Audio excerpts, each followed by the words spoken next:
So hey guys, welcome back to my channel. इस video में हम देखेंगे कि कैसे हम कर्सर एआई का यूज करके खुद का एक सॉन्ग रिकमेंडर ऐप बना सकते हैं, वो भी फ्री ऑफ कॉस्ट। और इसको बनाने के लिए हमने कोई भी कोडिंग नहीं करी है। तो स्क्रीन के ऊपर आप जो ये ऐप देख रहे हो, ये मैंने कर्सर एआई टूल का यूज करके बनाया और ये फ्री ऑफ कॉस्ट है। और इसके लिए मैंने कोई भी कोडिंग कुछ भी नहीं करा है, जस्ट प्रॉम्प्ट से हमने ये ऐप बनाया। कितना ज्यादा अमेजिंग और पावरफुल है ये ऐप, अभी मैं आपको दिखाता हूँ। तो यहाँ पे हम इसके अंदर अपना मूड टाइप कर सकते हैं और उसके बाद ये हमें स्पॉटिफाई के ऊपर सॉन्ग्स को रिकमेंड करेगा। तो फॉर एग्जाम्पल अगर मैं टाइप करता हूँ हैप्पी, तो ये कुछ सॉन्ग्स हैं जो इसने रिकमेंड करें। तो हम क्या कर सकते हैं, डायरेक्टली इस सॉन्ग के ऊपर क्लिक कर सकते हैं और डायरेक्टली ये सॉन्ग को प्ले करेगा। मतलब कितना ज्यादा अमेजिंग है। अभी ये लोड कर रहा है और उसके बाद ये लोड कर चुका है और डायरेक्टली स्पॉटिफाई के ऊपर ये सॉन्ग्स को प्ले करता है, विच इज़ रियली नाइस। और ये सब कुछ हो रहा है बिकॉज ऑफ कर्सर एआई, क्योंकि मैंने कर्सर एआई के अंदर प्रॉम्प्ट डाला था और फिर उसने ये अमेजिंग ऐप बना के दिया।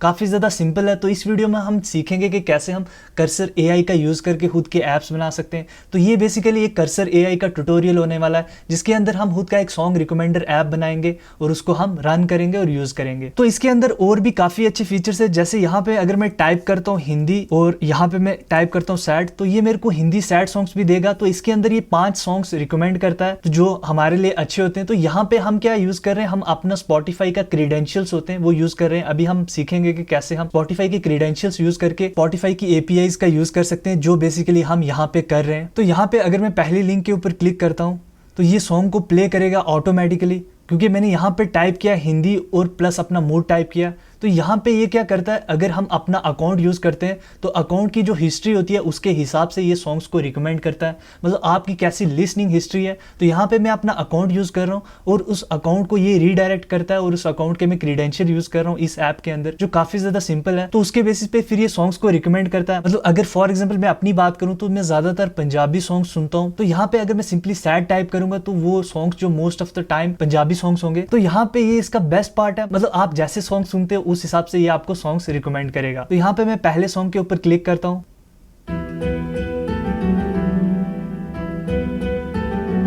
तो यहाँ पे देखो मेरा अकाउंट लॉग्ड इन है, जिसको ये ऑटोमेटिकली ओपन करता है और उसके बाद ये सॉन्ग्स को प्ले करता है। तो अब हम सीखेंगे कि कैसे हम इसको बना सकते हैं, कितना ज्यादा इजी है। और इसके अंदर हम कोई भी कोडिंग नहीं करेंगे, जस्ट हम सिंपल कुछ प्रॉम्प्ट्स देंगे। तो यहाँ पे सबसे पहले मैं आपको कर्सर एआई के ऊपर दिखाता हूँ। तो यहाँ पे वो मेरा कोड है जो मैं रन कर रहा हूँ। तो यहाँ पे ये इसने कुछ फाइल्स बनाई है और यहाँ पे ये इसने फ्रंट एंड और बैक एंड बनाया, बिकॉज इसको मैंने बोला था कि फ्रंट एंड बनाना और बैक एंड बनाना। तो उसके अलावा अगर मैं आपको प्रॉम्प्ट दिखाऊं, काफ़ी ज़्यादा सिंपल प्रॉम्प्ट था। तो यहाँ पे अगर मैं इस प्रॉम्प्ट को ओपन करता हूँ तो यहाँ पे बेसिकली मैंने एक आइडिया दिया था और ये आइडिया को मैंने रिफाइन करा था चैट जीपीटी का यूज़ करके। आप भी सेम कर सकते हो, इवन आपको करना भी चाहिए, जिससे क्या होता है कि चीज़ें और ज़्यादा स्पेसिफिक हो जाती हैं और ऐप को बनाना कर्सर एआई के अंदर और ज़्यादा ईजी होता है और एरर्स के चांसेस काफ़ी कम रहते हैं। तो इसीलिए मैंने ये यूज़ किया था। तो ये जो प्रॉम्प्ट है इसके अंदर मैंने सिंपली बताया था कि कैसे मेरे को ऐप चाहिए। तो इसके अंदर मैंने बताया था कि I want to build a simple web app that lets user enter a mood like happy sad romantic and then return a list of 5 Spotify songs matching the mood. तो यहाँ पे ये आइडिया था और उसके बाद ये जो रिक्वायरमेंट है, ये बैक एंड फ्रंट एंड, ये सारा कुछ चैट जीपीटी ने खुद दी है। इसके अंदर मैंने कुछ ज्यादा स्पेसिफाई नहीं करा था। तो यहाँ पे इस ऐप को बनाने के लिए हमें सिर्फ क्रीडेंशियल्स चाहिए होते हैं जो स्पॉटिफाई प्रोवाइड करता है। अभी हम देखेंगे कि कैसे हम उसके क्रीडेंशियल्स बना सकते हैं, काफी सिंपल है। तो उसके बाद मैंने 2 और प्रॉम्प्ट्स डाले थे just to refine it better. तो यहाँ पे अगर मैं आपको इसके और प्रॉम्प्ट्स दिखा दूं, आई थिंक यहाँ पे इसको दिखाना चाहिए। तो यहाँ पे आई थिंक ये प्रॉम्प्ट है। तो मैंने बोला कि it is working fine but UI is not good, make UI modern and sleek, also give 5 songs instead of 3। तो 3 दे रहा था, कुछ इशू था। तो मैंने बोला instead of giving 3 give 5 songs. तो ये बेसिकली उसने दोबारा रिफाइन करा इस चीज को। तो इसका जो बटन था वो प्रॉपर नहीं था। तो मैंने फिर इसको बोला अगेन कि इसका जो बटन है वो प्रॉपर नहीं है। तो उसका जो बटन था वो काफी बड़ा था और राइट साइड पे आ रहा था। मैंने बोला उसको बॉटम में करो और उसको गुड लुकिंग बनाओ। तो ये मैंने 3 प्रॉम्प्ट्स डाले और ये पूरा ऐप इसने बना के दिया है। काफी ज्यादा सिंपल है, बट इस वीडियो में हम इसको स्क्रैच से बनाएंगे। तो सबसे पहले आपको क्या करना, आपको जाना स्पॉटिफाई की एपीआई के ऊपर, जहां से हम क्रीडेंशियल्स को बना लेंगे। वो काफी इंपॉर्टेंट है। तो अगर आप टाइप करते हो स्पॉटिफाई एपीआई, तो उसके बाद आपको वेब एपीआई के ऊपर क्लिक करना है और उसके बाद आपको यहाँ पे लिखा होगा कि कैसे हम इसको स्टार्ट कर सकते हैं। तो यहाँ पे हम बोलेंगे क्रिएट एन ऐप के ऊपर क्लिक करेंगे, उसके बाद डैशबोर्ड के ऊपर क्लिक करेंगे। तो यहाँ पे ये डैशबोर्ड आ गया। तो यहाँ पे मैंने डेमो ऐप ऑलरेडी बनाया हुआ है, काफ़ी ज़्यादा सिंपल है। कैसे बनाना मैं दिखा देता हूँ एक ऐप बना के। तो ऐप का नाम देंगे, ऐप की रैंडम डिस्क्रिप्शन देंगे और उसके बाद रीडायरेक्ट यूआरएल। बेसिकली मेरे पास कुछ नहीं था तो मैंने ये सिंपल यूआरएल दिया था https://demo.com। तो बेसिकली हमारे पास कोई वेबसाइट नहीं है जिससे हम इसको रीडायरेक्ट कर सकते हैं। हम बेसिकली लोकल होस्ट अपने लैपटॉप के अंदर ही इसको जस्ट जस्ट रन कर रहे हैं, तो उसको मैंने डमी एक URL दे दिया just for the sake of, क्योंकि यहाँ पे ये रिक्वायर्ड फील्ड्स हैं। तो उसके बाद हमने कुछ नहीं करा, हमने सिंपली ये वाला चेक करा और उसके बाद ये हमने सेव किया और नेक्स्ट कर दिया। काफ़ी ज़्यादा सिंपल है। अगर मैं अपना ऐप दिखाऊं, बिकॉज ऑलरेडी मैंने क्रीडेंशियल बनाए हुए हैं, वो मैं आपको दिखा सकता हूँ। तो यहाँ पे क्या होगा कि उसके बाद जब आपका ऐप बन जाएगा, ऐसे आप अपना ये डालोगे वेब ऐप ये, और ये आपका ऐप रेडी होगा। तो उसके बाद आप जनरेट क्रीडेंशियल्स के ऊपर क्लिक करोगे तो आप क्रीडेंशियल्स को जनरेट कर सकते हो। तो उसके बाद हमने क्या किया, यहाँ पे हमारे पास क्लाइंट आईडी होती है और क्लाइंट सीक्रेट होता है। ये काफ़ी ज़्यादा सेंसिटिव होता है, मतलब ये आपकी पर्सनल सेंसिटिव इन्फॉर्मेशन है, इसको आप सेव कर लेना, इसको शेयर मत करना, बिकॉज उससे क्या होगा, कोई भी आपके क्रीडेंशियल्स को यूज करके आपकी API के ऊपर कॉल करेगा। और यहाँ पे काफ़ी इंपॉर्टेंट चीज़ ये है कि ये यहाँ पे मैं लॉग्ड इन हूँ, तो ये वही अकाउंट है जिसको ये बाद में रीडायरेक्ट करेगा जब आप सॉन्ग को प्ले करोगे। तो यहाँ पे मैं लॉग्ड इन हूँ, तो आपको सबसे पहले लॉग इन करना, उसके बाद आपको प्रोजेक्ट बनाना, बेसिकली ऐप बनाना। ये सिंपल है, आपको ये रखना, यहाँ पे इसको ओपन रखना। अभी हम इसका यूज़ करेंगे अपने ऐप के अंदर। तो यहाँ पे क्लाइंट आईडी और क्लाइंट सीक्रेट है, ये हमें चाहिए होंगे बाद में। तो सबसे पहले हम कर्सर के ऊपर जाते हैं। तो कर्सर के ऊपर हम स्क्रैच से दोबारा प्रोजेक्ट बनाएंगे। तो सबसे पहले मैं प्रोजेक्ट बना लेता हूँ। तो यहाँ पे ऑलरेडी मेरा बना हुआ है, तो मैं अगेन इसको एक नया प्रोजेक्ट बनाता हूँ। तो यहाँ पे हम न्यू फोल्डर बनाते हैं, हम फोल्डर के अंदर फिर ऐप को बनाएंगे। तो यहाँ पे मैं इसको नाम देता हूँ सॉन्ग्स रिकमेंडर। तो यहाँ पे मैंने इसको नाम दे दिया सॉन्ग्स रिकमेंडर। अब हम इस प्रोजेक्ट को ओपन कर लेंगे। तो यहाँ पे हम क्या करेंगे, फाइल न्यू विंडो ओपन करेंगे कर्सर की, और उसके बाद हम इसको एक्सपेंड कर लेंगे और उसके बाद ओपन प्रोजेक्ट करेंगे। वर्क स्पेस के अंदर करेंगे cursor AI and songs recommender, जो अभी हमने बनाया इसको ओपन कर लेंगे। तो यहाँ पे क्या करूँगा, मैं जो प्रॉम्प्ट है वो प्रीवियस वाला यूज़ करूँगा ताकि ये कंसिस्टेंट रहे। बट आप अपने हिसाब से जैसा आप ऐप बनाना चाहते हो, आप उस हिसाब से अपना प्रॉम्प्ट यूज़ कर सकते हो। यहाँ पे एक चीज़ आपको माइंड के अंदर रखनी है, आप थोड़े स्पेसिफिक रहो अगर प्रॉम्प्ट के अंदर, तो काफ़ी अच्छा रहेगा। और अगर आप अपना प्रॉम्प्ट रिफाइन करोगे ChatGPT से तो और भी ज़्यादा बेटर हो जाएगा और काफ़ी इंपॉर्टेंट रहता है अगर आप एरर फ्री सीमलेस ऐप बनाना चाहते हो। तो मैं आपको रिकमेंड करूँगा, ये जो प्रॉम्प्ट है ये मैं डिस्क्रिप्शन के अंदर भी दे दूंगा, बट आपको मैं रिकमेंड करूंगा कि आप पहले एक प्रॉपर स्पेसिफिक प्रॉम्प्ट बनाओ अपने ऐप के हिसाब से, उसके बाद उसको रिफाइन कर लो ChatGPT का यूज़ करके, और उसके बाद यहाँ पे पेस्ट करो। तो यहाँ पे हम क्या करेंगे, हमने जो ऐप बनाया उसके अंदर हम जाके इसको कॉपी कर लेंगे। तो यहाँ पे अगर मैं सिंपली इसको कॉपी करता हूँ, तो यहाँ पे मैंने इस प्रॉम्प्ट को कॉपी कर लिया। तो मैं आपको प्रॉम्प्ट भी दिखा दूंगा कि कितना ज़्यादा सिंपल है। तो यहाँ पे आपको कर्सर AI के बारे में अगर आइडिया नहीं है कि कैसे काम करता है, मैंने ऑलरेडी वीडियो भी बनाई हुई है कि कैसे हम कर्सर AI का यूज़ कर सकते हैं। आई बटन के ऊपर उसकी लिंक मिल जाएगी, आप वो देख सकते हो। इसके अलावा काफ़ी ज़्यादा सिंपल है, यहाँ पे भी मैं आपको बता देता हूँ। तो यहाँ पे हम मेक श्योर करेंगे जो यहाँ पे एजेंट ये सिलेक्ट रखेंगे, हम मैनुअल आस्क नहीं सिलेक्ट करेंगे, और बाकी सारा काम ये खुद करेगा। डीबगिंग करना, एरर्स को फाइंड करना या सॉल्व करना, वो भी काफ़ी ईजी है। अगर कोई एरर आएगा तो डेफिनेटली हम उसको रियल टाइम सॉल्व करेंगे, और मैं आपको बताऊंगा कि कैसे आप अप्रोच कर सकते हो एरर्स को सॉल्व करने के लिए। तो यहाँ पे जो हमने प्रॉम्प्ट कॉपी किया हम उसको पेस्ट कर देंगे, और यहाँ पे आपको माइंड के अंदर चीजें ये रखनी कि आपका जो प्रॉम्प्ट है वो अगेन स्पेसिफिक होना चाहिए, एल्स आपका जो ऐप है वो थोड़ा सा प्रॉब्लमेटिक हो सकता है। बिकॉज मैंने जहां तक नोटिस किया है, ये जो कर्सर AI का एजेंट है ये वही करता है जो आप इसको बोलते हो, मतलब ये कुछ ज्यादा इनोवेशन नहीं करेगा, ये वही जनरेट करेगा जैसा आप इसको बोलोगे। फॉर एग्जाम्पल यहाँ पे अगर मैं आपको दिखाऊं, तो यहाँ पे अगर मैं फ्रंट एंड की आपको रिक्वायरमेंट्स दिखाऊं, तो यहाँ पे मैंने स्पेसिफिकली मेंशन करा हुआ कि यूज मॉडर्न मटेरियल 3 UI। तो अगर आपको आइडिया नहीं है कि ये क्या चीज़ होती है, हमें आइडिया नहीं है कि क्या डिफाइन करना है, तो आप बेसिक अंडरस्टैंडिंग ले सकते हो वेब एप्लीकेशंस की, कि उनका बैक एंड कैसे बनता है, उनका फ्रंट एंड कैसे बनता है। आई थिंक ये विद इन 10 to 20 मिनट्स अगर आप रीड करोगे ChatGPT के अंदर या इंटरनेट के ऊपर, तो आपको आइडिया मिल जाएगा ये टेक स्टैक कैसे काम करते हैं। तो वहाँ से आप फिर अपने ऐप्स के अंदर वो सारी चीज़ें मेंशन कर सकते हो। तो यहाँ पे अगर मैं आपको बताऊँ फ्रंट एंड की, तो मटेरियल 3 मॉडर्न डिज़ाइन है जो मोस्ट ऑफ द वेबसाइट आजकल यूज़ करती हैं। तो उसको यूज़ करने के लिए हमने बोला क्योंकि उससे डिज़ाइन काफ़ी ज़्यादा स्लीक हो जाता है और काफ़ी ज़्यादा अच्छा हो जाता है। तो यहाँ पे अगर मैं आपको इसको ओपन करके दिखाऊं, तो यहाँ पे अगर आप देखो ये बैकग्राउंड के अंदर शेडो है, ये काफ़ी ज़्यादा स्लीक डिज़ाइन है और ये काफ़ी अट्रैक्टिव डिज़ाइन है। उसका रीज़न ये है कि हमने इसको स्पेसिफिकली मेंशन किया था। और यहाँ पे ये जो बटन है, अगर मैं यहाँ पे होवर करता हूँ तो ये एक शेडो आता है ब्लू कलर का, तो ऐसे ये चीज़ों को और ज़्यादा बेटर बनाता है। तो यहाँ पे अगर मैं होवर करूँ ये और ज़्यादा लाइट हो जाता है। तो ये सारी चीज़ें पॉसिबल हैं because of the modern 3 UI। तो इसके अलावा हमने ये सारी चीज़ें मेंशन करी हैं कि बटन कैसे होने चाहिए, ये सारी चीज़ें ChatGPT ने खुद जनरेट करी हैं, बट मैंने आइडिया जो कोर आइडिया था वो मैंने उसके अंदर डाला था। तो उसके बाद ChatGPT ने खुद टेक्निकल चीज़ें ऐड करी हैं। तो अगर आपको थोड़ी सी अंडरस्टैंडिंग होगी कि कैसे चीज़ें काम करती हैं, जस्ट बेसिक लेवल की, इसके लिए आपको कोई भी इन डेप्थ नॉलेज नहीं रिक्वायर्ड होती है, मतलब आप जस्ट रीड कर सकते हो ओवरव्यू पढ़ सकते हो और उसको डायरेक्टली बोल सकते हो। तो यहाँ पे ये हमारा प्रॉम्प्ट है, तो देखते हैं ये प्रॉम्प्ट काम करता है कि नहीं करता है। हम सिंपली इसको सबमिट करते हैं, तो यहाँ पे ये थोड़ा टाइम लेगा, तो तब तक हम इसको आप वेट करते हैं। तो ये कोड को अब जनरेट करेगा और उसके बाद ये मेरे को बोलेगा फाइल्स को एक्सेप्ट करने के लिए। सो गाइज फाइनली इसने कोड को जनरेट करके दे दिया हमारे पास। तो हमारे पास सारी फाइल्स आ चुकी हैं, अराउंड 10 फाइल्स हैं। तो यहाँ पे ये आपको ऑप्शन देता है जिससे आप फाइल्स को एक्सेप्ट कर सकते हो। फॉर एग्जांपल यहाँ पे अगर आप देखोगे तो यहाँ पे मुझे अब फाइल्स को एक्सेप्ट करना होगा, बिकॉज हम एआई कोडिंग कर रहे हैं, वाइब कोडिंग कर रहे हैं, हमें कोई आइडिया नहीं इसने कैसे चीज़ों को बनाया, हम सिंपली एक्सेप्ट करेंगे। तो हम review next file accept, review next file accept, ऐसे हम इन 10 फाइल्स को एक्सेप्ट कर लेंगे। तो हमने सारी फाइल्स को एक्सेप्ट कर लिया।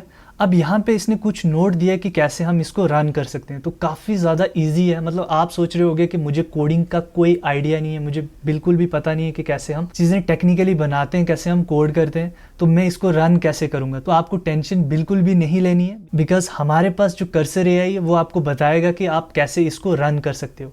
तो यहाँ पे एक चीज़ आपको माइंड के अंदर रखनी है, स्पेसिफिकली अगर आप स्पॉटिफाई का ऐप बनाना चाहते हो तो यहाँ पे आपको क्रीडेंशियल्स डालने पड़ेंगे। बिकॉज हम अगर प्रॉम्प्ट देखें तो प्रॉम्प्ट के अंदर हमने मेंशन किया था कि यूज़ स्पॉटिफाई वेब एपीआई, तो जिसके अंदर हम क्या एक सॉन्ग रिकमेंडर बना रहे थे यूजिंग स्पॉटिफाई। तो चैट जीपीटी ने बोला कि आप कैसे बना सकते हो यूजिंग वेब एपीआई। तो वेब एपीआई के लिए अगर आप देखो तो यहाँ पे बोला हुआ कि you have to use client ID and client secrets, जो अभी हमने देखा कि कैसे हम जनरेट कर सकते हैं। तो ये जो चीज़ है ये आपको इसके अंदर डालनी पड़ेगी, तभी ये काम करेगा। वो भी कर्सर एआई ने बताया कि कैसे हम उसको भी डाल सकते हैं, कैसे हम उसको मॉडिफाई कर सकते हैं। तो काफ़ी ज़्यादा सिंपल है। अगर आप यहाँ पे जाएं तो यहाँ पे इसने क्या बोला सबसे पहले, तो सबसे पहले बोला हाउ टू रन लोकली। तो इसने बोला सबसे पहले आपको बैकएंड के अंदर जाना है। तो आपको क्या करना है, कुछ भी नहीं टाइप करना है। मैं बताता हूँ आपको कितना ज़्यादा सिंपल है, आपको स्टेप्स फॉलो करने हैं, बाकी सारा काम एआई खुद करेगा। तो यहाँ पे आपको क्या करना है, टर्मिनल के ऊपर जाना है, न्यू टर्मिनल को ओपन करना है। तो यहाँ पे ये टर्मिनल ओपन हो गया। अगर आपको नहीं पता है, ये जो फोल्डर है ये बेसिकली एक पाथ होता है, फोल्डर है मैक सॉन्ग्स रिकमेंडर। तो यहाँ पे ये क्या बोल रहा है, सबसे पहले आप बैकएंड के अंदर जाओ, मतलब CD बैकएंड मतलब चेंज डायरेक्टरी टू बैकएंड, इसका मतलब ये होता है। तो मैं इसको कॉपी करता हूँ, मैं कुछ नहीं यूज़ करता, कुछ मेरे को आइडिया में कॉपी करता हूँ और इसको पेस्ट कर देता हूँ। तो यहाँ पे हम इसके अंदर हैं, तो इसने देखो फोल्डर बनाया हुआ बैकएंड और फ्रंट एंड। तो इसको मैं क्लिक करता हूँ, अब मैं बैकएंड के अंदर आ गया हूँ। उसके बाद उसने बोला npm इंस्टॉल। तो इसने क्या बोला कि npm इंस्टॉल करो, जिससे क्या होगा कि एक नोड मॉड्यूल होता है वो डाउनलोड होगा, जिससे लाइब्रेरीज आएंगी और जिससे ये एप्लीकेशन फिर रन होगी। तो अब प्रॉब्लम यहाँ पे क्या आ सकती है आपको, अगर मैं कॉपी करूँ तो मेरा तो ये रन हो जाएगा, मतलब ये इजीली रन हो जाएगा अगर मैं क्लिक करूँ, तो इसको प्रॉब्लम नहीं आई। बट आपको अगर प्रॉब्लम आती है कि npm आपके सिस्टम के अंदर नहीं है, तो आप क्या कर सकते हो, वो एरर उठा के यहाँ पे पेस्ट कर सकते हो कि क्यों मेरे को ये एरर आ रहा है। तो ये आपको गाइड करेगा। एल्स उसका एक सिंपल रीज़न होता है, अगर npm नहीं है तो इसका क्या मतलब है, आपको इंटरनेट के ऊपर जाना है और यहाँ पे जाके आपको Node.js को डाउनलोड करना है। तो Node.js एक पैकेज मैनेजर होता है जिसके थ्रू सारे पैकेजेस आते हैं। तो आपको इसके ऊपर डाउनलोड नोड के ऊपर आप क्लिक कर सकते हो। तो यहाँ पे काफ़ी ज़्यादा ऑप्शन से आप डायरेक्टली डाउनलोड कर सकते हो। जैसे मेरा मैकबुक है तो मेरे को डायरेक्टली मैक का पैकेज फाइल डाउनलोड करने का ऑप्शन आ रहा है। बट अगर आपका विंडोज़ होता है तो आपको विंडोज़ का ऑप्शन आता है। जैसे यहाँ पे अगर मैं विंडोज़ सेलेक्ट करता तो विंडोज़, अगर मैं डाउन जाता तो विंडोज़ में इसको डाउनलोड कर सकता। अगर यहाँ पे मैं विंडोज़ सेलेक्ट करता, विंडोज़ MSI या जिप फाइल आप डाउनलोड करते और अगर आप उसके स्टेप्स फॉलो करते, स्टेप्स उसके सिंपल आपको यस करते जाना, वो सेटअप कर देगा। उसके बाद आपको कर्सर को रीस्टार्ट करना है और फिर अगेन आपको यहाँ पे आके टर्मिनल के अंदर आके आपको npm इंस्टॉल ये कमांड रन करनी है। तो npm इंस्टॉल जब हम रन करते हैं तो ये जो फोल्डर है नोड मॉड्यूल्स का, ये आपका डाउनलोड हो जाता है। मतलब जो भी रिक्वायर्ड पैकेजेस हैं वो आपके पास आ गए हैं इस फोल्डर के अंदर। अब इसको हम इजीली रन कर सकते हैं। बट उसके बाद इसने क्या बोला, इसको रन करने से पहले आपको क्या करना पड़ेगा, आपको एक फाइल बनानी पड़ेगी .env, जिससे क्या होगा वो कॉपी करेगा डेटा .env.example से कॉपी करके यहाँ पे डालेगा। तो बेसिकली जो .env है ये हमारी फाइल है, बट इसने क्या किया है कि एक एग्जाम्पल फाइल बनाई है जो बेसिकली डमी डेटा स्टोर कर रही है। देखो मैंने बताया आपको जो आईडी और सीक्रेट होता है, client ID client secret Spotify का या किसी भी एप्लीकेशन का, वो सेंसिटिव होता है, वो कर्सर को आप शेयर नहीं कर सकते। इवन कर्सर भी अवॉइड करता है। इवन कर्सर ने भी नहीं बोला कि आप यहाँ पे प्रॉम्प्ट के अंदर डालो, बिकॉज ये डेटा कर्सर के पास चला जाएगा। कर्सर ने हमें क्या बोला कि हमने एक एग्जाम्पल फाइल बनाई है, आप उससे कॉपी करोगे तो आपका ये जो डमी आ जाएगा, इसको बाद में आप रिप्लेस करो और अपनी फाइल के साथ डेटा जो अपनी जो क्लाइंट आईडी क्लाइंट सीक्रेट यहाँ पे पेस्ट करो। मैं अभी आपको दिखाता हूँ कैसे करना है। सिंपली आपको इसको भी कॉपी करना है। कॉपी किया मैंने, इसको पेस्ट किया। तो यहाँ पे ये बोल रहा है नो सच फाइल और डायरेक्टरी। तो ये भी आपको प्रॉब्लम आ सकती है बिकॉज इसने फाइल नहीं बनाई है। तो हम क्या करेंगे, हम कुछ नहीं करेंगे, बहुत सिंपल है। आपको यहाँ पे ये कमांड का क्या मतलब था, ये इस फाइल से इस फाइल के अंदर कॉपी करो, बट हमारे पास फाइल ही नहीं है तो हम कैसे कॉपी करेंगे। तो मैं अभी दिखाता हूँ इसको आपको कैसे करना है। तो यहाँ पे सिंपली जाना है, बैकएंड के अंदर है तो बैकएंड के अंदर जाके आपको न्यू फाइल के ऊपर क्लिक करना है। ये जो प्लस आइकन है ये बेसिकली एक छोटी सी फाइल बनाता है। कर्सर ने जो कोडिंग करी है उसके अंदर इसने जो फाइल मेंशन करी है जिसके अंदर सीक्रेट है उसका नाम रखा है .env, जो बेसिकली एक स्टैंडर्ड होता है जिसके अंदर हम जितने भी सीक्रेट्स होते हैं, जितने भी क्रीडेंशियल्स होते हैं वो इसके अंदर स्टोर करते हैं। तो मैं इसका नाम देता हूँ env. तो ये देखो ये क्रीडेंशियल फाइल बन गई है, इसका ऐसा कुछ लोगो है जो गिट इग्नोर करता है और कर्सर भी इग्नोर करता है। तो यहाँ पे अगर आप ये आइकन देखोगे ये क्या मेक श्योर करता है कि ये कर्सर के पास इसकी कोई नॉलेज नहीं है, कर्सर इसको एक्सेस नहीं कर सकता इसके अंदर क्या डेटा है, which is really nice thing, कितना सेफ है। बाकी उसके बाद आपको क्या करना है, ये वाला कॉपी कर लेना, यहाँ से कॉपी किया, यहाँ पे पेस्ट किया और उसके बाद अब यहाँ पे क्या करना है, अभी जो हमने क्रीडेंशियल्स अभी निकाले थे तो यहाँ पे जाऊँगा मैं डेमो के अंदर, सबसे पहले आईडी को कॉपी कर लूँगा।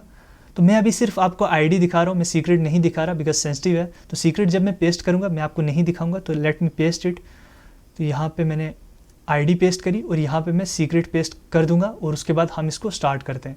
तो मैंने अपनी इस फाइल के अंदर क्लाइंट आईडी और क्लाइंट सीक्रेट पेस्ट करके कमांड एस या कंट्रोल एस करके मैंने इस फाइल को सेव कर लिया। तो अब हमारे पास ये रेडी है। अब हम क्या करेंगे, इस कमांड को रन करेंगे। तो अभी हम बैकएंड के अंदर है तो हम सिंपली इस कमांड को पेस्ट करेंगे। तो हमने डाला है npm start। तो बेसिकली npm start जब हम करेंगे तो ये बोल रहा है एरर आ रहा है। तो बेसिकली ये एरर मुझे क्यों आ रहा है, बिकॉज हमने ऑलरेडी एक कर्सर का जो ऐप है वो रनिंग है। तो ये बेसिकली जो पोर्ट है उसके अंदर ऑलरेडी अगर मैं आपको दिखाऊं ये वाला ऐप रनिंग है। तो हमें सबसे पहले इसको बंद करना होगा। तो वो कैसे करेंगे, तो सबसे पहले मैं यहाँ पे जाऊँगा और इसकी जो दूसरा वाला ऐप था जो मैंने अभी आपको डेमो दिखाया था, तो इसकी अगर मैं टर्मिनल्स को ओपन करता हूँ तो यहाँ पे ये देखो रनिंग है। तो जब हम कंट्रोल सी करेंगे तो इसको हमने बंद कर दिया। सिमिलरली हम फ्रंट एंड को भी बंद कर देंगे, कंट्रोल सी। तो कंट्रोल सी करके हमने इसको भी बंद कर दिया। अब हम जाएंगे अपने दूसरे ऐप के अंदर। तो यहाँ पे अब अगर मैं उस कमांड को रन करूंगा तो मेरे को इशू नहीं आएगा। बट अगर आप फर्स्ट टाइम इसको करोगे, मतलब आप पहली बार इस प्रोजेक्ट को बना रहे हो, इसको रन कर रहे हो, तो आपको कोई भी एरर नहीं आएगा। तो यहाँ पे मैंने npm स्टार्ट करा। अब देखो हमारा जो बैकएंड है वो रनिंग है और इस लोकेशन पे वो रनिंग है। बेसिकली ये पाथ है जिसके ऊपर ये लिसन कर रहा है, जिसके ऊपर ये रनिंग है। तो मैं इसको एक्सेस कर सकता हूँ इस URL से। देखो हमारा फ्रंट एंड रेडी हो गया। उसके बाद आपको क्या करना है, एक नया टर्मिनल ओपन करना है। कैसे करना है, आपको जब ये टर्मिनल ओपन होगा तो यहाँ पे आपको प्लस ऑप्शन मिलेगा, आप वहाँ पे आके प्लस करो, एक और टर्मिनल ओपन हो गया। और उसके बाद फ्रंट एंड की कमांड को कॉपी कर लो। यहाँ पे मैंने कॉपी कर लिया, पेस्ट किया, फ्रंट एंड खुल गया मेरा, ये फोल्डर फ्रंट एंड के अंदर आ गया। उसके बाद मैंने npm इंस्टॉल करा, क्लिक करा, पेस्ट करा, npm इंस्टॉल। उसके बाद ये पैकेजेस को डाउनलोड करेगा और यहाँ पे एक फोल्डर आ जाएगा नोड मॉड्यूल्स। तो इसने ये 22 पैकेजेस को डाउनलोड कर लिया और इसके अंदर स्टोर कर दिया, फाइन। उसके बाद हम क्या करेंगे, npm run dev करेंगे। इस कमांड को मैं कॉपी करता हूँ और इसको पेस्ट करता हूँ। और अब हमारा जो है ये लोकल होस्ट रनिंग हो गया इस पोर्ट के ऊपर। तो यहाँ पे मैं अगर इसको ओपन करता हूँ तो मैंने इसके ऊपर क्लिक किया, तो बेसिकली ये मेरे को बोल रहा है फॉलो लिंक। तो फॉलो लिंक के ऊपर मैं क्लिक करूंगा, इसने ये वाला ओपन कर दिया है। तो फाइनली गाइस हमारे पास फ्रंट एंड रेडी है, हमारा ऐप रेडी है। पहले जो ऐप मैंने बनाया था वो कुछ ऐसे बना था, अब जो ऐप बना है वो कुछ ऐसा बना है। बिकॉज देखो मैंने बोला था AI बनाएगा, तो AI डिफरेंट वेज से बनाता है। अब इसको हम और ज़्यादा बेटर बना सकते हैं। कैसे, चलो देखते हैं। सबसे पहले इसको टेस्ट करते हैं। तो यहाँ पे मैं टाइप करता हूँ सैड गेट सॉन्ग्स। तो देखो कितना बोरिंग सा UI आया। स्टिल इतना इम्फोसाइज करने के बाद भी इसने UI काफ़ी बोरिंग बनाया। बट हमारे पास ये गाने आ गए, तो देखते हैं। जैसे आदत निंजा का एक पंजाबी सॉन्ग है तो वो आ गया।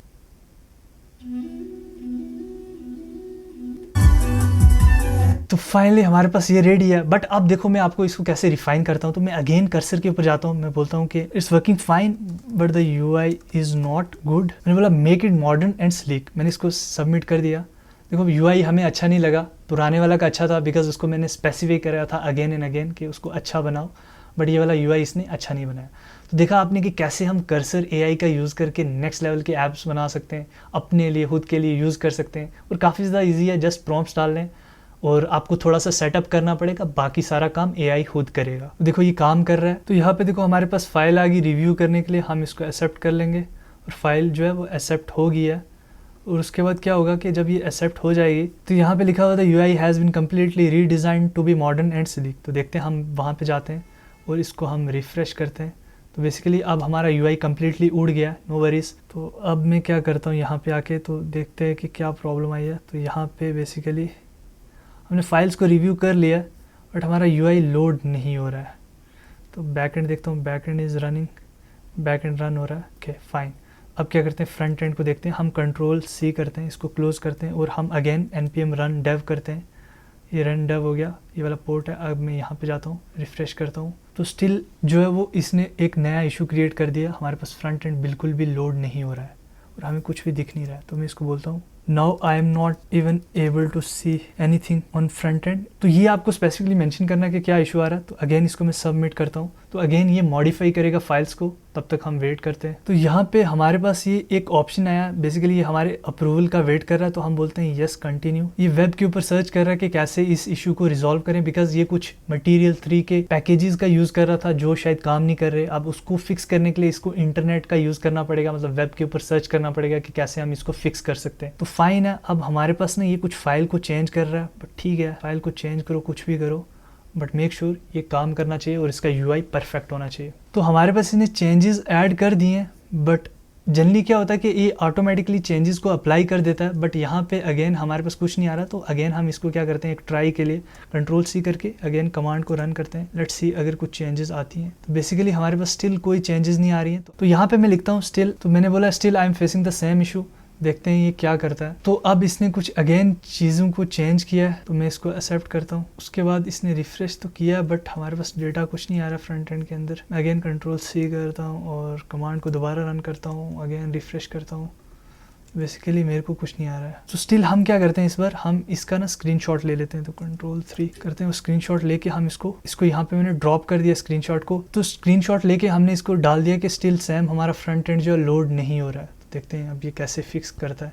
तो देखो इसके अंदर आपको ट्रायल्स एंड एरर करने पड़ेंगे, बिकॉज अगेन ये AI है, ये चीज़ों को अच्छे से नहीं करता है। कभी कभी काफ़ी टाइम ये पहली बार में ही कर देता है और काफ़ी बार ये अच्छे से नहीं करता है। तो देखो ये क्या बोल रहा है कि मे बी इशू क्यों आ रहा है, बिकॉज आपको जो है वो अगेन कमांड्स को रन करना पड़ेगा। तो ये कुछ बोल रहा है, तो फाइन। देखो ये देखो हमें गाइड करेगा, हमारा काम है इसको फॉलो करना। तो यहाँ पे ये बोल रहा है सबसे पहले आप CD फ्रंट एंड के अंदर जाओ, जो कि हम ऑलरेडी फ्रंट एंड के अंदर है। उसके बाद बोल रहा है ये वाली कमांड रन करो। तो हम इसको कॉपी करते हैं, पेस्ट करते हैं। मैंने इसको पेस्ट कर दिया। ये बेसिकली मॉड्यूल्स को सबसे पहले रिमूव करेगा, तो मॉड्यूल्स को रिमूव कर दिया। अब उसके बाद हम इसको क्या करेंगे, दोबारा से इंस्टॉल करेंगे। हम जाएंगे अगेन पेस्ट करेंगे, नोड मॉड्यूल्स को दोबारा से ये इंस्टॉल करेगा लेटेस्ट वालों। अगेन हमारे पास जो आ गया, उसके बाद अगेन हम इसको कॉपी करेंगे, 1 by 1 हम इन कमांड्स को रन करेंगे। तो डेव करेंगे, उसके बाद हमारा जो वो टैब इसके अंदर ओपन हो गया। बट यहाँ पे अगर देखूँ मैं फ्रंट एंड के अंदर कुछ भी नहीं आ रहा है, मतलब ये हमारे पास स्टिल प्रॉब्लम आ रही है। Please share any error message you get from the browser. तो यहाँ पे आप ना एक ऑप्शन भी होता है, आप इंस्पेक्ट भी कर सकते हो यहाँ पे जाके। तो यहाँ पे अगर आप मैं नेटवर्क टैब के अंदर जाता हूँ और इसको मैं रिमूव कर देता हूँ, तो यहाँ पे अगर मैं सर्च करता हूँ तो यहाँ पे हमारे पास हेडर के अंदर एरर तो कुछ नहीं दिख रहा है मेरे को, बट लोड नहीं कर पा रहा फ्रंट एंड। एनीवेज हम इसको रिमूव ही करते हैं और सीधा इसको ही बोलते हैं कि इसको फिक्स करो, still we are facing the issue. तो यहाँ पे क्या हुआ कि मैंने इसको अगेन स्पेसिफाई करा कि still I am having the issue, can you redesign the UI again. तो मैंने इसको बोला why not you redesign the UI again instead of fixing the error, because वो भी ज़्यादा टाइम नहीं लेगा। मैंने इसको वो बोल दिया, देखते हैं ये क्या करता है। तो अगेन ये फाइल्स को जनरेट करेगा, लेट्स सी। तो इसने क्या किया, फाइल्स को दोबारा ये डिज़ाइन कर रहा है, लेट्स सी। तो यहाँ पे एक्सेप्ट करते हैं, हमने इसने कुछ चेंजेस करी हैं, तो देखते हैं ये रन होता है कि नहीं होता है इस बार। अगेन इसने बोला कि फ्रंट एंड को लोड करो, but still we are not able to run it. I don't know why this issue is coming, but npm run करते हैं और इसको फॉलो लिंक करा है, कुछ भी नहीं ओपन हो रहा है। यहाँ पे भी कुछ भी नहीं ओपन हो रहा है। अगेन इसको मैंने बोला please rewrite the front end code with modern design. तो काफी बार क्या होता है कि जब हम इसको इम्प्रूव करते हैं तो काफी बार ये ब्रेक हो जाता है, इशू आते हैं। तो ये थोड़ी सी इसके अंदर रहती है problem, but it's fine, it's part of the AI stuff. जो AI काफ़ी बार बीच बीच में प्रॉब्लम क्रिएट करता है, थोड़ा सा पेशेंस चाहिए होगा, बाकी सारा काम AI खुद करेगा। तो आप क्या कर सकते हो, इसको गाइड कर सकते हो कि कैसे हम अचीव कर सकते हैं। तो इसने फिर से फाइल्स चेंज करी हैं, तो हम एक्सेप्ट करते हैं फाइल्स को। आई डोंट नो ये काम करेगा कि नहीं करेगा, ये तो हमारे साथ स्कैम ही हो रहा है, अभी तो काम ही नहीं कर रहा है, जो कि अच्छी चीज़ नहीं है। तो यहाँ पे अब हम क्या कर सकते हैं, हमने काफ़ी ज़्यादा ट्राई करा, बट हमारा ऐप काम कर रहा था और हमने चाहा कि उसको हम इम्प्रूव करेंगे, नेक्स्ट लेवल पे लेके जाएंगे, अब वो बिल्कुल काम ही नहीं कर रहा है। तो हम क्या कर सकते हैं, यहाँ पे एक ऑप्शन होता है। तो यहाँ पे देखो मैंने बोला था it's working fine and but the UI is not good. तो हम इस चैट के ऊपर जाएंगे, यहाँ पे आएगा एक ऑप्शन आपको रिस्टोर चेक पॉइंट। तो हम इसके ऊपर क्लिक करेंगे, तो ये क्या करेगा, ऑल दीज चेंजेस जो इसके बाद इसने करा है वो उसको डिस्कार्ड कर देगा और इसको फिर यहाँ पे रिस्टोर कर देगा इस पॉइंट पे। तो हम बोलेंगे कंटिन्यू। तो यहाँ पे देखो इसने ये सारी चीज़ें रिस्टोर कर दी हैं। अब अगर मैं फ्रंट एंड के ऊपर जाता हूँ, देखो हमारा फ्रंट एंड लोड हो गया, फाइनली प्रॉपरली लोड हो रहा है। अगर मैं यहाँ पे टाइप करता हूँ हैप्पी इंग्लिश मूड पे टाइप करते हैं, देखो इंग्लिश सॉन्ग्स आएंगे। तो ये कुछ सॉन्ग्स आए हमारे पास, शुगर एंड ब्राउनी दारिया का आया, नाइस नाइस सॉन्ग्स आ गए, तो इट्स फाइन। तो यहाँ पे देखो अब हम क्या कर सकते हैं, यहाँ से अगेन स्टार्ट कर सकते हैं, इसको स्मॉल स्मॉल चीजें बोल सकते हैं, या फिर अगर ये स्टिल काम नहीं करता है तो हम क्या कर सकते हैं, एक दोबारा से प्रॉम्प्ट डाल के एक नया सा प्रोजेक्ट बना सकते हैं, जिसके अंदर प्रॉम्प्ट के अंदर ही हम उसको बहुत ज़्यादा एम्फसाइज करवा सकते हैं कि ये सारी चीज़ें अच्छे से काम करनी चाहिए। जैसे अगर मैं प्रॉम्प्ट ओपन करूँ तो यहाँ पे ये हमारा प्रॉम्प्ट था, तो इसके अंदर हम उसको काफ़ी ज़्यादा एम्फसाइज कर सकते हैं। तो देखा गाइस कि कैसे हम एआई का यूज़ करके, स्पेशली कर्सर एआई टूल का यूज़ करके खुद के ऐप्स बना सकते हैं, कोडिंग की नॉलेज ले सकते हैं और डिफरेंट डिफरेंट मिनी प्रोजेक्ट, छोटे छोटे माइक्रो सैस प्रोडक्ट्स बना सकते हैं। कंप्लीटली एआई का यूज़ करके आपको कोई भी नॉलेज की रिक्वायरमेंट नहीं होती है कोडिंग के रिलेटेड, बिना टेक्निकल नॉलेज ये सब हम अचीव कर सकते हैं। तो ये तो हमने लोकली अपने सिस्टम के ऊपर इसको बना दिया। अब हम नेक्स्ट वीडियोस के अंदर समझेंगे कि कैसे हम खुद के projects free of cost, minimum cost के अंदर डिप्लॉय कर सकते हैं, बिकॉज वो थोड़ा टेक्निकल होता है, उसके अंदर आपको प्रोजेक्ट को स्ट्रक्चर करना पड़ता है। अगर आप कर्सर से उठा के किसी क्लाउड के ऊपर डिप्लॉय करना चाहते हो, थोड़ी सी उसके अंदर टेक्निकलिटी होती है जो अंडरस्टैंड करना थोड़ा ट्रिकी हो सकता है। तो उसको मैं ईजी वे में आपको बताऊंगा कि कैसे हम वेलोसिटी, कुछ ऐसे टूल्स हैं जिनका हम यूज करके डिप्लॉय कर सकते हैं और इनको फिर मोबाइल से या कहीं से भी एक्सेस कर सकते हैं। तो ऐसे ऐप्स का यूज करके आप अपनी क्रश, गर्लफ्रेंड या अपने फ्रेंड्स को इंप्रेस कर सकते हो नई नई प्लेलिस्ट से, नए नए सॉन्ग से। तो कमेंट में बताओ कि आपको ये वीडियो कैसी लगी। अगर ये वीडियो आपको अच्छी लगी तो इस वीडियो को लाइक करो, और ज़्यादा वीडियोस के लिए कमेंट में मेंशन करो कि आप किस किस टॉपिक के ऊपर वीडियोस चाहते हो। तो डेफिनेटली मैं उन टॉपिक्स के ऊपर वीडियोस बनाऊंगा और उन टॉपिक्स को भी हम अंडरस्टैंड करेंगे और कवर करेंगे। तो मैं मिलता हूँ फिर किसी अगली वीडियो में, तब तक के लिए सी यू।